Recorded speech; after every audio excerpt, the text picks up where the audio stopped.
Hello, my friends. AmyR here with Prairie Paper and Ink. Welcome back to my face and my card making space and some more Halloween cards for my Halloween series. I ended up making several cards. I'm also going to show you guys how to make your own custom glitter paper, because what I had wanted to do, most of the glitter papers I own are 6x6 size, and I made Slimline cards, so I needed longer pieces. So I just made my own. Super simple. And I used some really fun Picket Fence Studios Slimline wafer dies. I turned them into flat shakers, because why not? So I got shaky bits and glitter, and I have glitter everywhere. I have it everywhere. I made such a mess, but you know what? It was loads of fun.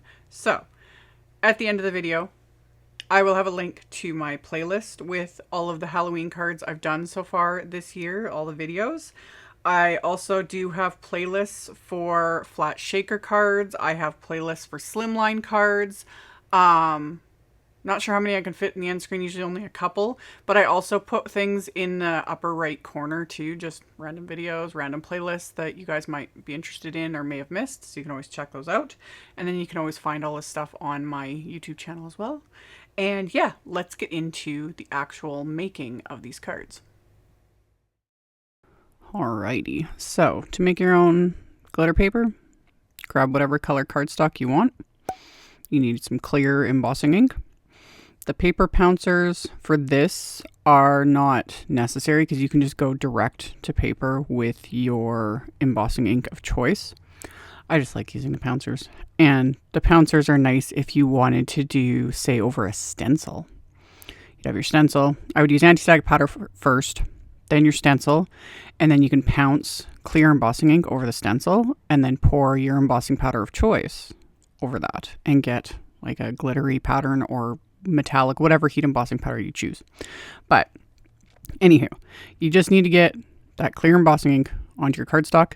And then I'm using some iridescent sparkle embossing powder. I've shown this in many videos over the years. And you just pour it on and then melt. And that's it. It's simple.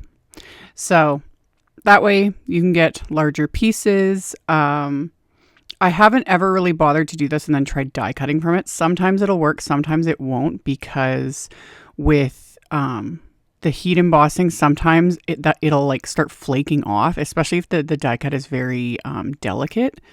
So other ways would be to die cut first, and then you could pounce the ink on top and then add the embossing powder. I've shown that in videos as well. It just depends, but it works. Is it the exact same as actual glitter paper? No, because glitter paper is glitter paper, really. In some ways, there's no substitute, but well, there is, but that's getting into a whole other messy territory. That's like applying like a really good sticky adhesive, like sticky sheets or sticky, score tape, etc., and then pouring on straight up glitter. It can be done. Have bothered to even try it? I can't even remember, because that's where it just messy. And I'm like, Anyway, this works though, because I wanted longer panels. And like I said, all my glitter papers are basically like 6x6 size. So I just took, some Halloween colors, an orange and a green and a purple and a black, added clear embossing ink with my little paper pouncer. I keep this little white one dedicated to just clear embossing ink, and then poured on that glittery embossing powder, melted it, which is always the best part, especially when you're doing like full ones like this. You're not worried about fingerprints or a specific pattern or anything. It's like, I'm just covering it. Doesn't matter. So then you just melt it, and it melts, and it's shiny and sparkly. And yeah, when I said I got glitter everywhere, it's because I knocked over the container off camera. When I said I made a mess, like I literally ended up like flipping my container of clear embossing powder, and you guys, it was just, when you're just having one of those days where just everything keeps going wrong. And it's like, feels kind of like the end of the world. And it's like, okay, you just need to walk away. just walk away, clean up, walk away, come back to it later when you're in a better mood. And it's like, okay, this wasn't the end of the world. It's all good. Anyway. So this is how I created my little background panels to give them some sparkle and shimmer and fabulousness. And then I pulled out it's the Picket Fence Studios Slimline Against the Grain cover plate die. And this one, I'm not even sure when this came out. It's been out for a while. But I die cut panels of cardstock with it. And I'm like trying to show here. There you go. It gives just a nice wood grain finish. So this was just a little extra something something. So I die cut panels with that first. And then I die cut them with the Oval Funhouse Slimline die, which was like my main focus for all these cards. That's why I wanted the glitter, panels to go behind it. And originally I was just going to layer them. Like just layer the die cut panels on top of the glitter panels, call it a day. But I was like, they need more. I need to show more. So I was like, well, I'll make them flat shakers. Why not? So I have these little clear bags. They actually came in one of the limited edition kits that came out last month. I've shown all sorts of ways to do flat shakers using all sorts of products, all sorts of things. I recycle packaging. I've cut up these sorts of clear bags. Picket Fence makes great big sheets of packaging. I've used that too. And like I said, I've got an entire playlist of flat shaker cards because I've done dozens of videos. Anyway, I cut down one of those, and in the end, two of those little clear bags, and I'll have a link to them because Simon sells them in packs of like 100. And cut them down. You cut them in half because then you get two for the slimline size. And I put adhesive around 3 of the sides on the back, and I fold up those edges of the packaging into it. The 4th side, I apply the adhesive, but I leave it because you got to have an opening to put in your shaker bits. And I'm using a couple different packs of Picket Fence embellishments and poured in whatever I determine is enough. And then I flip it back over, remove the backing, and seal up the final side. And my adhesive of choice when doing flat shakers like this is any sort of strong dry adhesive. So I'm using Simon Says Stamp's Terrific adhesive. Score Tape works in pretty much the exact same way, same strength, everything. Red line adhesive, anything like that works wonderfully. I do not like liquid adhesive. In fact, I've never used liquid adhesive to make flat shakers. One, I don't have the patience to let the adhesive dry, and 2, I don't trust it. Like, nope. Good strong flat adhesive for the win. So I just keep repeating the process with all of these glitter panels, and all of these panels I ended up trimming down so that they're going to be slightly smaller than what the card fronts will be. So all my card fronts or card bases are going to be slimline, and for me that means 3.5 inches by 8.5 inches.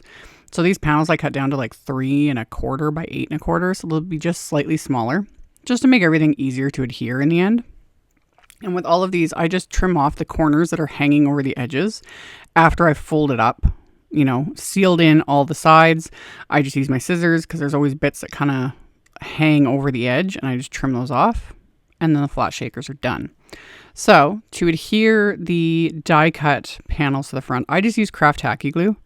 If I had been thinking, because like I was having a day, I would have gone around the perimeter with the dry adhesive, like the Terrific tape, and then just added a bit of liquid glue in the center areas, just cause. But this still works. But like I said, I'm not very trusting of liquid adhesives with plastic, but this still holds. It's still good. That's what I would have done differently. But yeah, my brain was just like in trying to contain the disaster mode.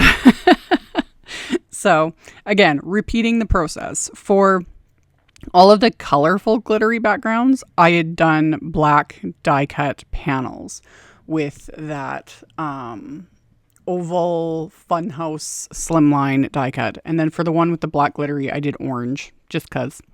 And then I did the same thing with my card bases. I took sheets of cardstock and I cut them at 7 inches. So they're 7 by 8.5 inches. And then I'm going to score these at 3.5 inches. So these will make 3.5 inch by 8.5 inch slimline cards.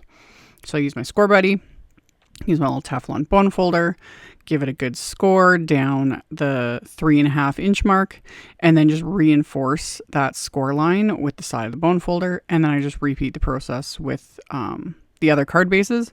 So 3 will be black because that's the panel I did for the fronts, and then the one I did orange. just to mix it up a bit. So made all my card bases. And then after I had finished getting all of those done up, off camera, I also trimmed down some white cardstock, which I will show. You can see it there in the corner, but I did my sentiments as well. And the sentiments are from the Ghosts of Halloween's Past stamp set. And I used all the same cardstocks. Used my anti-static powder tool. On the black cardstock, I stamped the sentiments with clear embossing ink, and then I'm covering them with Simon's Detail White embossing powder. And the more detailed sentiment, I pressed a little too hard, so it was a little harder to read once I poured the embossing powder on, so I just stamped it a second time. Didn't use as much pressure. Added the embossing powder, then I'll melt that with my heat tool. Once those are smooth and melted, for all the color cardstock panels, I use the anti-static powder tool. I'm going to stamp the sentiments with VersaFine Clair Nocturne ink, and then I'm going to heat emboss with just clear embossing powder. Because like I've always said, Nocturne ink takes a while to dry, and especially with sentiments more than anything else, I always manage to smear it if I don't heat emboss it. It's just like, it's just one of my random little rules. If you don't heat emboss it, it's just going to smear because you're going to get your elbow in it or the side of your hand or whatever. So I stamped them with black, covered them with clear embossing powder, melted with my heat tool, repeated on the other colors of cardstock, and then I use the coordinating wafer dies to die cut all the sentiments, which I'll come back to a little later. So then for the little, I just cut panels of white cardstock to, I think, 8 1/4 by 3 1/4, so just slightly smaller than the card bases. And since they're such big panels, because Slimline cards are quite large, I use the RIP Slimline die and just die cut that from each of the panels, so it just gives a little extra something for the insides. And then I also stamped a sentiment from that same Ghosts of Halloween's Past stamp set. I stamped that with VersaFine Clair Nocturne ink onto each of those panels as well. And then I'm going to adhere these to the insides of all of the cards just with some craft tacky glue. So then that die cut just pops even more. So just fun, So adhered all of these to the inside. So that's going to finish off the insides of all of these cards. And then to adhere those shaker panels that I had made and then covered with the oval Funhouse Slimline, those I'm going to adhere to the card base using score tape because it just gives more stability and strength and all of the things. Plus it's faster.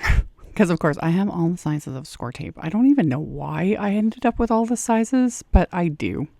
So I just used 1-inch score tape, applied it in strips to the backs of these, peeled off the backing. And then because these cover the complete card base, and I'm dealing with black cardstock, so I actually used a little bit of Easy C tape just to hold the card base closed. Because you gotta, you only get one shot. Once it's, stuck cardstock to cardstock with score tape, it's not coming up. You're not readjusting it. It's done. It's done. So got those lined up and then again, repeated the process with all the other cards and then adhered the sentiments that I had heat embossed and die cut. So I'm going to adhere those with the craft tacky glue and that's going to finish off these cards. Hence me doing several of them because for the most part, they were fairly simple, but they've got some texture going on with that against the grain wafer die. So there's a little bit of wood grain texture. And we've got sparkly backgrounds and they're flat shakers. And yeah, you can't go wrong with shakers, They're just fun. So like I mentioned in the intro, I will have a link to my Halloween playlist at the end of this video. And I've got all the videos I've done so far this year making Halloween cards.